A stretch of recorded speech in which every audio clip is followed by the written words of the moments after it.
Now, the final thing to think a little bit about is this notion of what we call inorganic phosphate. Remember that fundamentally we've been alluding to this all along, that phosphate is fundamental because phosphate availability is linked to ATP. That in essence what we're always trying to do is either provide ATP or we're trying to provide phosphates to donate to ADP to give us ATP, which can then be subsequently split through that process of hydrolysis to generate energy.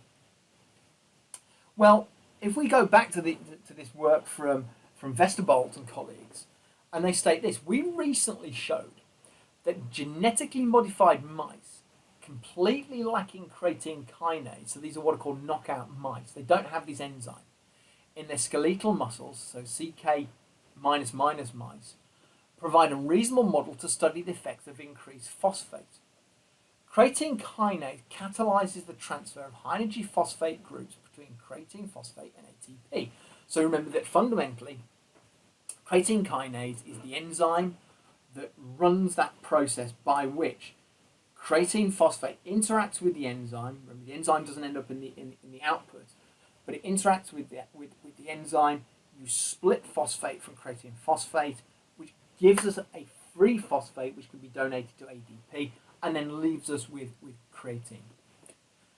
So during periods of high energy demand, the net result of the creatine kinase reaction is that creatine phosphate breaks down to creatine and phosphate, as I was just alluding to.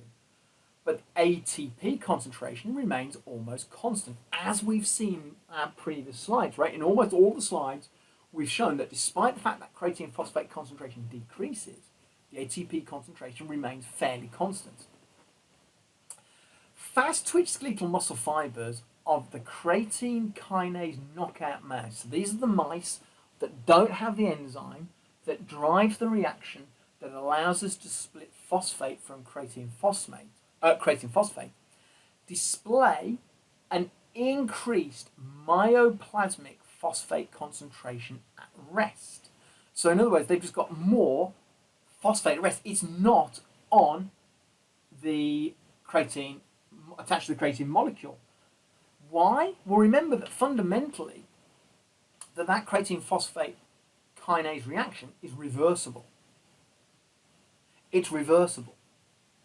So these mice, at some point, before they became kind of genetically modified knockout mice, will have had some kind of metabolic reaction. So that phosphate that had come from the creatine has been released. But because they no longer have the creatine kinase, the phosphates are not now allowed to reattach to the creatine to give us creatine phosphate. So they've got lots of free phosphates. Furthermore, during fatigue, they found there was no significant phosphate accumulation. The maximum calcium ion activated force of unfatigued creatine kinase knockout fast twitch fibers is markedly lower than that of wild type. These are non-affected mice, which supports a forced pressing role of increased phosphate. In other words, when they compared the knockout mice who had all this free phosphate floating around, they compared that to the knockout mice, and what they found the wild type mice, and they found that when they looked at the two, and they looked at the calcium ion concentration in our unfatigued knockout fibers, it was a lot lower than it was in the wild type fibers. So it wasn't that they've got less calcium.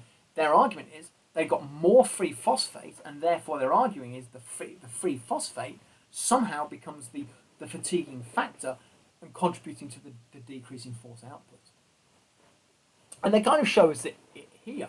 So here you've got the wild type mice on the left, and you've got your creatine kinase knockout mice on the right. And so here you've got the calcium ion concentration. Now this is quite important. Remember that calcium ion concentration fundamentally is needed in the sarcomere to attach to the troponin to reveal the tropomyosin complex, to allow for the interaction between the actin and the myosin filaments to allow the muscle to generate force. So in the wild type mice, here's the kind of the calcium ion concentration, and not surprising, there's not much difference between the first and the 10th contraction. By the 88th contraction, actually what you see is there is a decrease, not surprisingly, right? Because fundamentally, there's repeat contractions, calcium availability will decline. You'd restore it, but it will decline. The net result is look at the force output decrease. Now compare that to the creatine kinase knockout mice. In the creatine kinase knockout mice, the calcium ion concentration doesn't really change. The force output doesn't really change. Well, the only thing that kind of differentiates these two is that, as they alluded to, is one, okay, it suggests that creatine kinase is the limiting factor.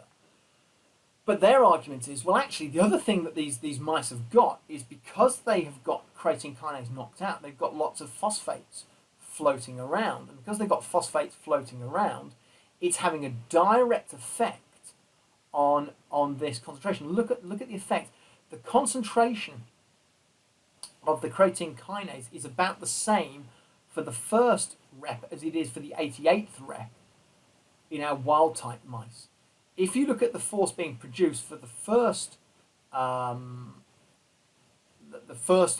contraction in the knockout mice, it's pretty similar to what they're seeing for the 10th contraction in the wild type mice. So it's yeah, one could argue it's not really changed massively, but they're certainly producing less force. There's an evidence of kind of a fatigue-based state. And the argument that the authors are making is it's the fact that there's this phosphate floating around that becomes the inhibiting factor.